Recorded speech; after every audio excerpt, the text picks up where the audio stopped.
గాయం కానివాడు, గతం లేనివాడు ఈ ప్రపంచంలో ఎవరూ లేరు. దానిలో నువ్వు కొత్త కాదు, నేను పాత కాదు. అలవాటులో పొరపాట్లు జరగవచ్చు, కానీ పొరపాటే అలవాటుగా మారకూడదు. మనం తలపెట్టిన కార్యం మంచిదే అని మనకు నమ్మకం కలిగినప్పుడు అవాంతరాలు ఎన్ని ఎదురైనా సరే అసలు పట్టించుకోవద్దు.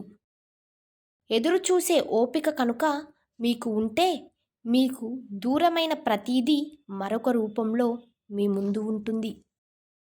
నువ్వు భయపడి ఏడుస్తున్న ప్రతిసారి నీ కన్నీళ్లను దోసిళ్లతో పట్టి ఆనందాన్నిస్తుంది. ఈ లోకంలో ధైర్యంతో ఒక్క అడుగు ముందుకు వేసి చూడు. ఈ లోకమంతా భయపడి ఆ నీటిలోనే నీ పాదాలు కడుగుతుంది. ఎప్పుడైనా సరే అడిగే ప్రశ్నలో పద్ధతుంటే వచ్చే సమాధానంలో కూడా సంస్కారం ఉంటుంది. ఒక ఆడపిల్ల జీవితంలో ఆదరించే అమ్మా నాన్న అయినా ఉండాలి, లేకుంటే ప్రాణంగా ప్రేమించే భర్త అయినా ఉండాలి. లేకపోతే ఆ జీవితం నరకమవుతుంది. అది అనుభవించే వాళ్ళకే తెలుసు, కాదంటారా?